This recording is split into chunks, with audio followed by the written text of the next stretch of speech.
యాక్చువల్‌గా ఈ వీడియో నిన్నే అప్‌లోడ్ చేయాల్సిండే. కానీ ఎందుకో సరిగ్గా కుదరక ఈరోజైతే అప్‌లోడ్ చేస్తున్నా. అయితే ఈ వీడియో ఎవరి గురించంటే బెల్లి లలిత గురించి. ఎందుకంటే 26 మే 1999 రోజు ఆమె చనిపోవడం జరిగింది. అయితే ఆ తర్వాత కొన్ని రోజులకే ఆమె body parts different different places దగ్గర దొరికినాయి. అది కూడా ముక్కలు ముక్కలుగా. అయితే అసలు ఎవరి బెల్లి లలిత? ఈమె గురించి మనమెందుకు తెలుసుకోవాలో ఈ వీడియో లాస్ట్ వరకు చూడండి, మీకే అర్థమవుతది. ముందుగా మనం బెల్లి లలిత గారు ఎక్కడ పుట్టారో ఆ విషయం గురించి తెలుసుకుందాం. ఆమె నంచారిపేట్ విలేజ్‌లో ముతకండూర్ అనే మండలంలో పుట్టింది. అంటే ఇది ఉమ్మడి ఆంధ్రప్రదేశ్‌తో మన తెలంగాణ కలిసి ఉన్నప్పటి ఏరియా ఇది. ఇప్పుడు ప్రస్తుతానికి అది యాదాద్రి భువనగిరి డిస్ట్రిక్ట్ కిందకొస్తది. సో, అసలు ఈ బెల్లి లలిత ఎవరు అనే విషయానికొచ్చేస్తే ఆమె ఒక ఫోక్ సింగర్ అండ్ అలాగే ఒక యాక్టివిస్ట్ కూడా. అంటే మన తెలంగాణ ఉద్యమం చాలామందికి గుర్తుందని నేను అనుకుంటున్నా. అప్పుడు ఆమె ఏం చేసేదంటే పాటలు పాడేది. బెల్లి లలిత గారు జస్ట్ పాటలు మాత్రమే పాడడం కాకుండా తెలంగాణ కళా సమితి అనే ఒక ఉద్యమంలో ముందుండి నడిపించింది. అంటే ఇది 1998లో ఫామ్ అయింది. అంటే దీని మెయిన్ ఉద్దేశ్యం ఏందంటే కల్చరల్ అండ్ పొలిటికల్ ఆర్గనైజేషన్ ఇది.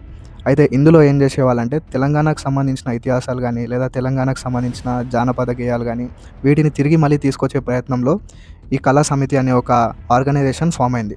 అయితే ఆ టైంకి ఏమయ్యేదంటే 1999 ఆ టైంలోనే మన బెల్లి లలిత అక్కకు తెలంగాణ గాన కోకిల అనే ఒక బిరుదు కూడా లభించింది. ఇలా బెల్లి లలిత గారు కంటిన్యూయస్‌గా జనాల దృష్టిలో పడేసరికి అప్పట్లో ఉన్న రాజకీయ నాయకులకి చాలామందికి నచ్చలే. ఎందుకంటే ఆమె ఇలాగే ముందుకెళ్తుంటే ఏదో ఒక రోజు ఒక రెవల్యూషనరీ వాయిస్‌గా మారి తెలంగాణ ఉద్యమంకి దారి తీస్తదని చెప్పి అప్పట్లో చాలామంది రాజకీయ నాయకులు జాగ్రత్త పడ్డారు. ఎలా అయినా ఈమెని ఈ దారి నుంచి తప్పించాలని చెప్పి చాలా ప్రయత్నాలు చేశారు. అంతా మామూలుగా జరుగుతున్న టైంకి ఏమైందంటే మే 26, 1999 రోజు బెల్లి లలిత గారు కనిపించకుండా పోయారు.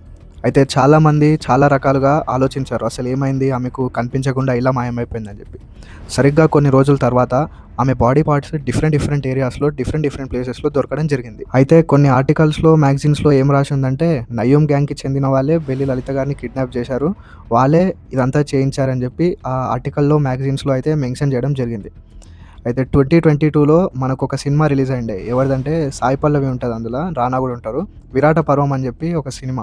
ఆ సినిమాలో సాయి పల్లవి క్యారెక్టర్ ఏదైతే ఉందో బెల్లి లలిత గారి నుంచి ఇన్‌స్పైర్ అయిందని చెప్పి మూవీ టీమ్ వాళ్ళు కన్ఫర్మ్ చేయడం జరిగింది.